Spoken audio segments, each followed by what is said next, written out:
Hi friends. ఇప్పుడు సిలో structure of C program గురించి డిస్కస్ చేస్తున్నాం. సో సిలో స్ట్రక్చర్ ఎలా నేర్చుకుంటున్నారో అలా మిగిలిన లాంగ్వేజ్లో కూడా జావాలో స్ట్రక్చర్, పైథాన్లో స్ట్రక్చర్ ఫాలో అవుతే మీ ప్రోగ్రామింగ్ చాలా ఈజీ. ఇది బేసిక్ ఫౌండేషన్ కోర్స్ కాబట్టి సి అనేది ఇప్పుడు మనం ఒకసారి చూద్దాం. సిలో ఈ క్లాస్ కనుక మీకు అర్థమవుతే ఇంకా ప్రోగ్రామ్ రాయటం చాలా ఈజీ అవుతుంది. So structure of a C program. So 5 pillars కింద డిస్కస్ చేద్దాం. దీన్ని 5 స్ట్రక్చర్స్ కింద 5 పార్ట్స్. ఈ స్ట్రక్చర్ని 5 పార్ట్స్ కింద డివైడ్ చేద్దాం. ఫస్ట్ పార్ట్ ఏంటంటే కామెంట్ లైన్. It's optional. మీరు కామెంట్ రాసినా రాయకపోయినా ప్రోగ్రామ్ అయితే వర్క్ అవుతుంది. సో కామెంట్ అనేది ఆప్షనల్. ఎవరికి అంటే ఎండ్ యూజర్, మన ప్రోగ్రామ్ ఎవరైతే ఓపెన్ చేస్తారో వాళ్ళకి అర్థం కావడానికి, మన ప్రాజెక్ట్ టీమ్ లీడర్స్ ఎవరైతే ఉన్నారో వాళ్ళకి అర్థం కావడానికి, లేదా మీరు స్టడీ అయితే కనుక మీరు ఏ క్వశ్చన్కి ఆన్సర్ రాస్తున్నా చెప్పడం కోసం ఒక కామెంట్ అనేది స్టార్టింగ్ రాస్తాం. It's like A caption, title లాగా అనమాట. సో దీని పర్పస్ ఏంటి అనేది కామెంట్లో రాస్తాం. కామెంట్ అనేది ఆప్షనల్. ఎన్ని రకాల కామెంట్స్ అనేది మళ్ళీ డీటెయిల్గా చూద్దాం. Next preprocess directive. That means preprocess statement. Everything is a pre process statement. ఇది ఎలాంటిదంటే మీకు ఒక సిటీ ఉంది, సిటీలో డిఫరెంట్ ఏరియాస్, ఈ డిఫరెంట్ ఏరియాస్లో డిఫరెంట్ రిసోర్సెస్ ఉన్నట్టు. సో ఇప్పుడు మనకి ఫర్ ఎగ్జాంపుల్ మీరు హైదరాబాద్ ఉంది, మీకు హైదరాబాద్లో అమీర్పేట ఉంది, ఒకటిపల్లి ఉంది, దిల్సుఖ్ నగర్ ఉంది, మియాపూర్ ఉంది, ఇలాగా చెప్తాం. ఒక్కొక్క చోట ఒక్కొక్క ఫేమస్ ఉంటుంది.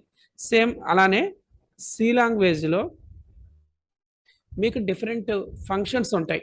ఈ ఫంక్షన్స్ అన్ని ఎగ్జిక్యూట్ చేయాలి అంటే కంపల్సరీ హెడర్ ఫైల్స్ గురించి తెలుసుకోవాలి. So it's like A libraries అనమాట. మీరు ఒక హెడర్ ఫైల్ని యాడ్ చేశారు అంటే మైండ్లో గుర్తుంచుకోండి, లైబ్రరీని యాడ్ చేశారు మీ ప్రోగ్రామ్కి. ఆ లైబ్రరీలో ఎన్నో, అంటే ఆ హెడర్ ఫైల్లో ఎన్నో ఒక ఏరియాలో ఉన్నాయన్నీ ఎలా వాడుకోవచ్చో అక్కడ ఉన్న రిసోర్సెస్ని అలా మీరు ఆ హెడర్ ఫైల్ యాడ్ చేయగానే అందులో ఉన్న ఫంక్షన్స్ అన్నిటిని మీరు యూజ్ చేయొచ్చు ప్రోగ్రాంలో. మీరు ఏ హెడర్ ఫైల్ యాడ్ చేయలేదనుకో, బై డిఫాల్ట్ ఒక హెడర్ ఫైల్ మటుకు కామన్గా యాడ్ చేయాల్సి ఉంటుంది. అదే standard input output header file అని. దాని గురించి డీటెయిల్గా చూద్దాం. First comment line, next preprocess directive. Preprocess directive means preprocess statement. Next వచ్చేవాడికి ఫంక్షన్ డిక్లరేషన్. ఫంక్షన్ డిక్లేర్ చేసి యూజ్ చేయమని మనకి సిలో క్లియర్గా ఇంటిమేట్ చేసి ఉంటారు. ఎందుకంటే ఆల్రెడీ ఫంక్షన్స్ కొన్ని బిల్ట్-ఇన్ ఫంక్షన్స్ ఉంటాయి, కొన్ని అంటే ప్రీ డిఫైన్డ్ ఫంక్షన్స్ ఉంటాయి, కొన్ని యూజర్ డిఫైన్డ్ ఫంక్షన్స్. మనం డిజైన్ చేసిన ఫంక్షన్స్ని మనం డిక్లేర్ చేసి అది ఎలా రాయబోతున్నామో డిక్లేర్ చేసి ఆ తర్వాత ఇంప్లిమెంట్ చేయాలి. డైరెక్ట్గా డిక్లేర్ చేయకుండా మనం యూజ్ చేయకూడదు. అలా కాకుండా బిల్ట్-ఇన్ ఫంక్షన్స్ని డైరెక్ట్గా వాడచ్చు. సిలో డెనిస్ రిచ్ ఏదైతే ఆదర్ ఫంక్షన్స్ని హెడర్ ఫైల్స్లో ఇంక్లూడ్ చేశాడో దాన్ని మనము ఇంక్లూడ్ చేసి మన సాఫ్ట్వేర్ కంపైలర్కి అర్థమయ్యేటట్టు చెప్పి మనం దాన్ని ఫంక్షన్స్ని డైరెక్ట్ రాయొచ్చు. ఆల్రెడీ బిల్ట్-ఇన్ ఫంక్షన్స్ డైరెక్ట్గా రాయొచ్చు.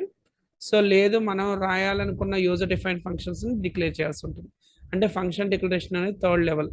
ఫోర్త్ లెవెల్ ఏంటంటే వేరియబుల్ డిక్లరేషన్. దీని గురించి డీటెయిల్గా ప్రీవియస్ వీడియోస్లో నేను డిస్కస్ చేశాను. వేరియబుల్స్ అంటే ఏంటి, వేరియబుల్స్ ఎన్ని రకాలు, వేరియబుల్స్ ఎలాగా, డేటా టైప్స్ ఎలా మెన్షన్ చేయాలనేది క్లియర్గా చూసారు. ఆ వీడియో చూడండి, మీకు అర్థమవుతుంది.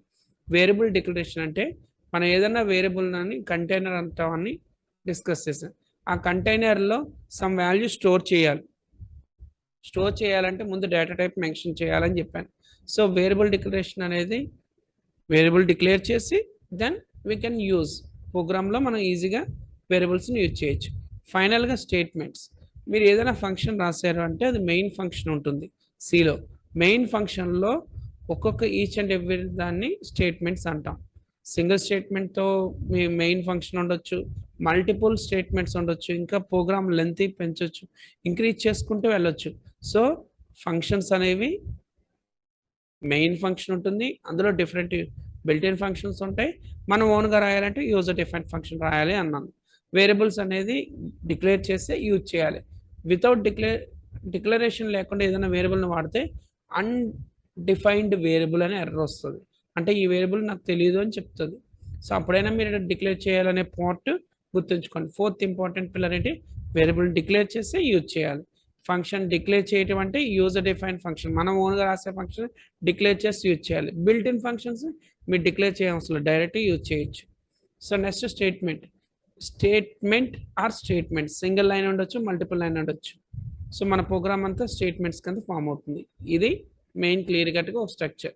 నెక్స్ట్ వీడియోలో ఇంకా డీటెయిల్గా కామెంట్ లైన్ అంటే ఏంటి, ప్రీ ప్రాసెస్ డైరెక్టివ్ ఏంటి, ఒక్కొక్క వీడియోలో విడివిడిగా చెప్తాను. మీరు డెఫినెట్గా వాచ్ చేయండి. సో సబ్స్క్రైబ్ చేయండి, లైక్ చేయండి, మీ ఫ్రెండ్స్కి షేర్ చేయండి. Thank you for watching this video.